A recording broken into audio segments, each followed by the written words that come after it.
하나님을 믿으면 세 가지를 분명하게 알아야 됩니다. 첫 번째는 하나님을 알아야 됩니다. 하나님을. 교회에 오시면 하나님의 존재를 알아야 되고 그분이 인간을 향한 구원 계획을 알아야 되고 그 하나님의 선하심, 능력, 사랑, 하나님의 속성과 품성을 잘 알아야 됩니다. 그리고 두 번째로 알아야 될 것은 인간을 알아야 합니다. 인간은 세 가지 측면으로 알아야 됩니다. 하나는 하나님의 창조 때 인간, 하나님의 형상으로서 인간의 가치가 얼마나 존엄하고 숭고한 위치에 있는지, 동물과 우주 만물보다 탁월한 존재가 인간입니다. 창조 때 인간, 두 번째 인간은 타락한 인간. 타락한 인간이 얼마나 악랄하고 얼마나 사단적인지, 부평과 타락한 인간의 실체를 알아야 되고, 세 번째는 구원받은 인간. 타락한 인간이 어떻게 하나님의 은혜로 구원받았는지 구원받은 인간. 그리고 여기에 한 가지를 더 알아야 됩니다. 하나님이 계시면 그 반대편에 사단의 존재가 있어요. 사단의 존재. 하나님도 알고 인간도 아는데 이 사단을 모르면 신앙이 붕괴됩니다. 사단의 세력이 인간의 정신과 마음과 생각 속에 굉장한 파장을 끼칩니다.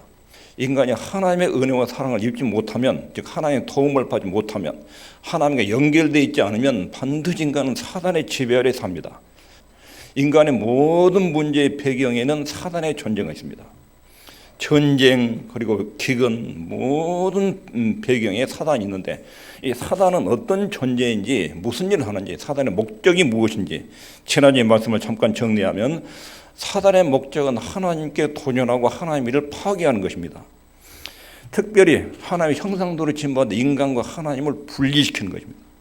인간이 하나님께 접근하지 못하도록 하나님을 알지 못하도록 방해를 놓고 하나님의 창조 세계를 파괴하고 망가뜨리고 무질서하게 하고 혼란을 일으키는 이게 사단의 목적이고 사단이 하는 일입니다. 사단이 쓰는 수법은 인간의 마음을 혼미케, 인간의 마음과 생각을 혼미케 한단 말은 시각장애를 일으킨다. 분별력을 갖지 못하도록 어지럽힌다. 혼미케 해서 하나님을 알지 못하게 만듭니다. 하나님과 그 말씀과 약속을 의심하게 만듭니다. 하나님을 믿으면 큰일 날 것처럼 공포를 일으킵니다. 내가 하나님의 뜻대로 순종하고 행동을 하면 뭔가 아주 나쁜 일이 터질 것처럼 연상하게 만드는, 하나님의 말씀에 순종을 하면 죽을 것 같은 공포심과 두려움이, 베드로와 그 사도들 예수님이 체포당하자 예수님을 믿는다고 말하면 자기들 죽을 거 봐서 그래도 다 도망가 봐요. 공포심. 사단의 수법이에요. 거짓 교훈, 사단의 전문적인 수법이 거짓말입니다. 거짓말. 악한 생각, 낙심, 교만, 정력과 악한 욕망, 그리고 심지어는 우리 육체까지도 공격하는 수법을 통해서 어떻게든지 인간이 하나님과의 관계를 파괴하고 훼손시키는 것. 이게 사단의 전략이고 이런 목적입니다. 오늘은 이 강교한 마귀에 대해서 더 사단이 어떤 수법을 쓰는지, 강교한 마귀는 인간보다 강합니다. 강귀하단 말은 지혜롭다는 뜻입니다. 그런데 마귀의 치명적인 약점이 있는데 그것은 마귀는 패배자입니다. 패배자. 마귀는 마침내 멸망에도 지옥에 떨어집니다. 그게 마귀의 미래입니다. 사단의 미래, 귀신의 미래는 최종적으로 주님이 재림하시면 심판받아 지옥에 떨어집니다. 대단한 힘과 지혜를 가졌지만 마귀의 미래는 소망이었습니다. 그러나 사단이 존재하는 동안, 예수님이 재림할 동안 끝까지 하나님을 대적하는 일을 계속할 것입니다. 마귀는 하나님의 일을 방해하고 하나님의 일을 파괴한 일에 총력을 기울여서 방해를 놓습니다. 그러나 하나님은 예수님을 이 땅에 보내셔서 마귀의 일을 멸하셨습니다. 내가 땅에 온 것은 마귀의 일을 멸하기 위해서 왔다. 사단이 하나님의 나라를 막 파괴해놓고 회방하고 무질서를 만들어놨는데 이 질서를 다시 정성으로 회복하고 죄인된 인간이 다시 하나님께로 돌아오게 하고 하나님의 자녀로서의 가치를, 또 인간의 고귀한 존엄성을 회복할 수 있도록 하기 위해서 우리 주님이 오셨습니다. 마귀는 예수님이 지상생활을 하실 때 최고의 능력과 지혜를 총동원해서 예수님을 공격을 했습니다. 만일에 예수님의 사역을 공격해서 패배시켰으면 마귀가 이겼을 것입니다. 마귀가 예수님을 총동원해서 능력과 모든 지략을 통해 예수님을 공격했는데, 그래서 공격해서 마귀가 이긴 줄 알았어요. 예수님을 십자가에 죽이면 자기가 승리한 줄 알았어요. 그런데 하나님은 예수님을 십자가에 죽이면서 인간의 죄를 거기도 끝내버렸어요. 예수님이 십자가에 죽으면서 인간의 죄를 처리해버린 거예요. 부활하시면서 죽은 인간을 살려내는 생명의 능력을 가져갔어요. 여기서 마귀의 입장이 완전히 무너진 거예요. 십자가에서 우리 죄가 처리되고 죽음의 권세가 포괄로 깨뜨렸어요. 그동안 마귀가 행사했던 능력이 죄의 결과인 죽음, 죄와 죽음으로 인간 세계를 통제했는데 하나님의 아들이 와서 마귀를 완전히 파괴하고 무너뜨렸어요. 마귀는 거기서 완전히 치명타를 입은 것입니다. 그리고 그 마귀는 반드시 끝에 가면 지옥으로 떨어집니다. 마귀의 공격 목표는 인류의 구원 사역을 깨는 것입니다. 하나님 인간을 창조하셨는데 창조된 인간이 하나님을 버리고 떠났습니다. 하나님 다시 인간과 하나님 관계를 회복하기 위해서 자기 아들을 보내셨습니다.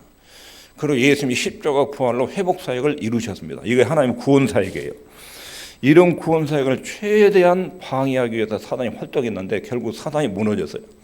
예수님이 십자가에 죽으시고 부활하시면서 하나님의 교회가 탄생을 한 거예요. 첫 번째 창조도 신기하지만 예수님이 십자가 부활로 만들어진 교회의 탄생, 이것은 하나님 눈에 굉장히 신비로운 거예요. 우주를 창조하는 일은 하나님 6일 만에 하셨어요. 6일 만에.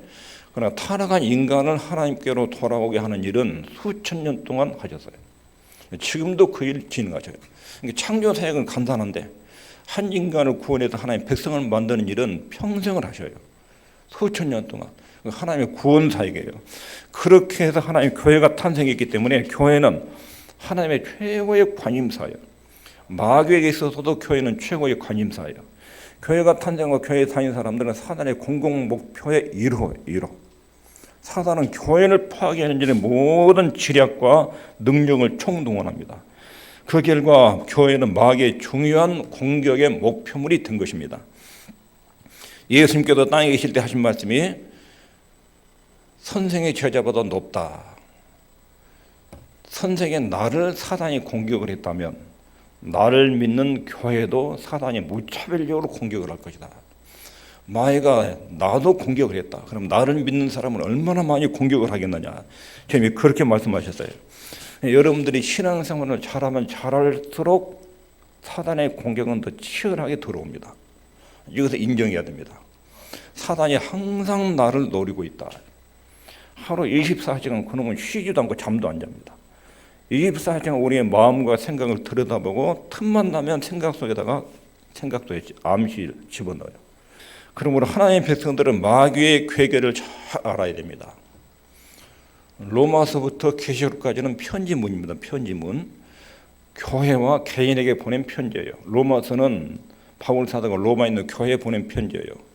고린도 전후서는 바울 사도가 고린도에 먼저 보낸 편지가 고린도 전서, 두 번째 보낸 편지가 고린도 후서, 데살로니가 교회에 보낸 편지는 데살로니가 전서 후서, 빌레몬에게 보낸 편지는 바울이 빌레몬이라는 사람한테 보낸 편지, 디모데 전후서는 바울이 디모데에게 보낸 편지. 로마서에서 계시록까지는 편지 형식이에요. 그 편지는 단체인 교회에 또 사역자들에게 개인에게 이런 편지예요. 그 편지가 계속 강조하고 있는 내용은 그 교회들마다 개인마다 사단의 함정에 걸려요. 사단 함정에. 교회들마다 사단의 역사가 없는 교회가 없었어요. 제일 심한 교회가 고린도 교회예요.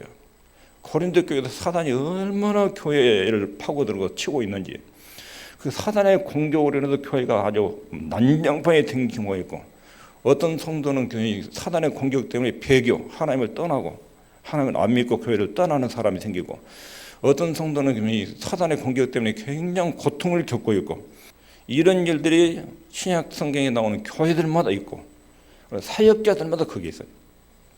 사단과의 영적인 전쟁 상태를 어떻게 처리해야 되는지를 말하는 것이 로마서부터 계시록 전체 내용들이 들어있어요. 성화 교리, 우리가 예수님을 믿는데 주님을 닮아가는 교리에 있어서 가장 중요한 부분이 사단과의 영적인 전투에서 이기는 것이 성화예요. 신약 성경은 이런 부분에도 탁월하게 교훈을 합니다. 오늘은 사단이 그럼 어떤 방식으로 공격하는지 지난주에 사단의 공격에 여러 가지 수법들이 있었는데 강교하게 인간을 공격하는 사단의 공격 방법 첫 번째로 읽겠습니다. 시작. 강계, 미혹, 올무. 창세기 1장 3절에 보면 여호와 하나님이 지으신 들짐승 중에 뱀이 가장 강교하더라. 가장 영리하다. 여기서는 지혜롭다. 뱀이 가장 지혜롭다. 뱀이 가장 신중하다. 영리하다. 창조물 중에 뱀이 가장 영리한데 그 뱀 배후에 사단이 들어갔어요. 사단이. 그런데 이것이 하나님을 떠나게 만드는 지혜라 강교하더라 이렇게 표현했습니다. 오늘 읽은 고린도후서 11장 3절에 뱀이 그 강계로 뱀의 속임수로 이와를 미혹한 것이 미혹하단 말은 완전히 속였다. 이런 일을 사단이 책동을 한 거예요. 그래서 성공을 한 거예요. 이런 방식으로 사단이 굉장히 강교하게 미혹을 한다는 거예요. 미혹. 강교하단 말은 강교한 지혜를 말하고 미혹하다는 것은 거짓말로 속여 넘기는 거예요. 속여 넘기는 거. 고린도후서 2장 9절부터 11절에 보면 11절에 이는 우리로 사단에게 속지 않게 하려 함이라. 우리가 그 괴계를 알지 못하는 바가 아니라. 마귀는 우리를 속일 수 있다면 무슨 짓이든 다 해요. 디모데전서 3장 6절부터 7절에 보면 새로 입교한 자도 말이니 교회에 임명할 때 교회 직분자를 임명할 때 새신자 임명하지 말아라.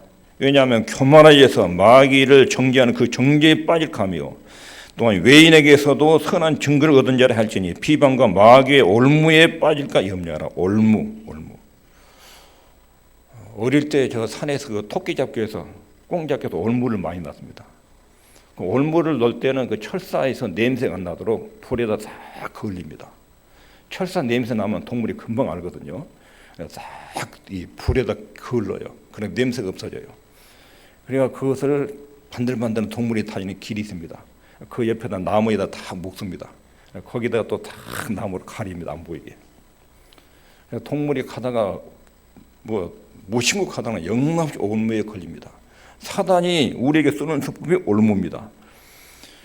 저희로 깨어 마귀의 올무에 벗어나 하나님께로 사로잡힌 바다에 그 뜻을 좇게 하실까 함이라. 마귀는 항상 올무를 넣습니다.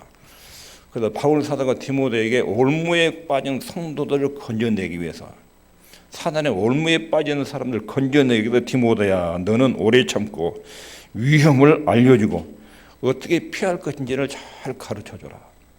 사단의 올무가 아주 세상에 너무 많이 깔려 있으니까 이것들을 올무가 어떤 것인지를 딱딱 성도들이 분별하게 빠지거나 걸리지 않도록 알려줘라. 이미 올무에 걸린 사람은 올무에서 벗겨져서 나오도록 해줘라. 이게 디모데의 목회 사역이라고요. 바울 사도가 디모데에게 그렇게 권면해요. 두 번째 사단의 공격 수법은 거짓 선지자, 거짓 사도. 요한복음 8장 44절에 너희는 너희 아비 마귀에게서 났으니 너희 아비의 욕심을 너희도 행하고자 하느니라. 저는 처음부터 살인한 자요 진리가 그 속에 없으므로 진리에 서지 못하고 거짓말을 할 때마다 제 것을 하나니 이는 저가 거짓말장이요 거짓의 아비가 되었습니다. 예수님을 공격하는 바리새인들 배후에 너희들 아비는 마귀다. 지금 너희들은 마귀에 속고 나를 공격하고 있다. 이렇게 알려져요. 그 바리새인들 사유가들 배후에 사단이 그들의 정신세계를 장악하고 있어요. 교회 안에 있는 그 사람들 의식 속에 그 사람들이 잘못 믿도록 헷갈리게 율법주의라는 이상한 생각을 가지고 하나님의 그러한 진리를 도전하는 이런 태도를 바리새인과 서기관들이 취하고 있었어요. 그리고 마귀는 참말을 하지 않고 항상 진리를 왜곡해요. 10가지 중에 비슷하게 만들고 한두 가지를 그 속에다 살짝 집어넣어요. 거짓을. 그래가지고 전체 진리를 훼손하게 만들어요. 마귀가 쓰는 수법이에요. 마태복음 24장 24절에 거짓 그리스도들과 거짓 선지자들이 일어나 큰 표적과 기사를 보여 할 수만 있으면 택하신 자들도 미혹하게 하리라. 고린도도 11장 13절 저런 사람들은 거짓 사도요 괴율의 역군이. 고린도 교회에도 거짓 선생, 거짓 사도들이 들어왔어요. 야, 바울이 말한 거 그거 가짜야. 내가 말한 것이 진짜요. 고린도 교인들이 바울 사도의 말이 맞는지 이 사람들이 말이 맞는지 헷갈려가지고 나는 바울이 가짜 사도고 이 사람들이 진짜다. 이렇게 교회가 하나님의 진리에서 이탈해 버렸어요. 고린도 교회 전체가. 고린도 교회를 생각할 때마다 바울이 굉장히 속이 애린 거예요. 너희들 중에 가르치는 그 사람들 괴를 엮은 가짜들이다. 거짓 사도들아. 그런데 고린도 교회면 그런 게 아니라 신약에 나오는 교회 전체의 거짓 사도들이 파고 들어갔어요. 그래 거짓 진리를 가르치는데 성도들이 바울이 전한 메시지가 진짜인지 그 사람들이 전한 말이 진짜인지를 분간을 못하는 거예요. 에베소 4장 14절을 보면 이는 우리가 이제부터 어린아이가 되지 아니하고 사람의 괴술과 사람의 괴세란 말은 사람의 속임수, 사람들의 속임수와 간사한 유혹에 빠져 모든 교훈의 풍경에 밀려 요동치 않게 하려 함이라. 교활한 마귀가 교회에 메시지를 전하는 사람들의 정신을 헷갈리게 만들어가지고 사람들의 교훈과 세상의 정신들을 하나님 말씀이라고 포장해가지고 전달하니까 성도들이 어떤 말씀이 진짜 하나님 말씀인지를 분간을 못하게 만드는, 이게 사단의 치명적인 공격입니다.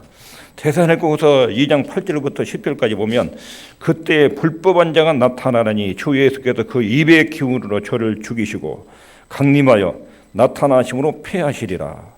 악한 자의 임함은 사단의 역사를 따라 모든 능력과 표적과 거짓 기적과 불의의 모든 속임으로 멸망하는 자들에게 임하리니 이는 저희가 진리의 사랑을 받지 아니하여 구원함을 얻지 못함이니라.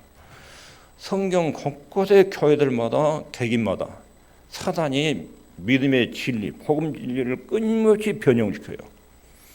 그래가지고 같이 집어넣어요.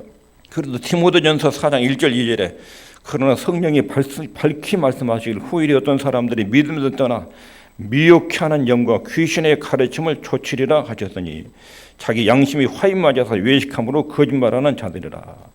영이 하나님의 은혜와 사랑을 진짜로 사모하는 사람은 진리를 알아들어요. 양은 목자의 음성을 알아들어요. 목자의 음성이 아니면 뭐 좀 이상하다, 뭔가 좀 이상하다 그런 느낌이 있는데 마음속에 진정한 주님에 대한 사랑과 믿음으로 살려는 욕구가 없는 사람은 거짓 진리하고 이상하게 맞아떨어져요. 자기 욕망하고 거짓 진리가 딱 맞아떨어지면서 이상한 진리 쪽으로 끌려나가요. 그리고 하나님과 교회를 떠나요.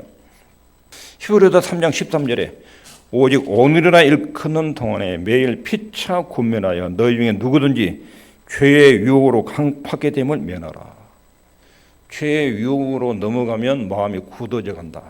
이것을 조심해라. 이게 마귀의 공격 속성이에요. 관계, 미혹, 올무, 거짓 선지자, 거짓 사도. 핵심은 거짓말이에요. 그런데 이런 수법을 어떤 용도로 나타나는지, 하와한테 접근할 때, 사단이 하와한테 접근할 때는 굉장히 매력적인 모습으로, 친한 친구의 모습으로 나타나요. 가장 친한 친구의 언어를 통해서 교회에 못 다니게 하나님과 나의 사이를 이렇게 이간질시키는 이런 수법을 써요. 하와에 접근해 쓰는 방법이에요. 두 번째, 예수님께 접근할 때 사단의 모습은 교묘한 환심을 사기 위해서 사람의 마음을 얻기 위해서 아첨하는 방식으로 나타나요. 예수님이 접근할 때 사단은 네가 만일 하나님 아들이거든, 너 하나님 아들 아니냐, 하나님 아들이라면 이런 능력을 한번 구사해봐라, 이렇게 유혹을 하는 모습으로 나타나고 성경도 인용을 합니다. 이건 사단이 가면을 쓰고 공격하는 방법입니다. 그 다음에 사단의 세 번째 수법은 자신의 모습을 숨깁니다. 낚싯바늘이야. 마귀가 사람을 유혹할 때 마귀 귀신 없어. 이건 이미 마귀한테 걸려든 거예요. 마귀의 존재를 과대평가한 것도 마귀한테 걸려든 것이고 과소평가한 것도 걸려든 거예요. 마귀나 귀신과 유일력은 없어. 이것도 사단한테 딱 걸려든 거예요. 그럼 사단은 막강한 지혜와 능력을 가지고 인간에 영향을 끼치는 존재예요. 그놈은 늘 나를 노리고 있다. 이것이 정확한 성경적 지식이에요. 사단이 자기 모습을 완전히 감춰서 자기 존재를 엎고 사단의 역사나 사단의 미혹이나 이걸 의식하지 못하게 해서 우리를 유혹하는 거예요.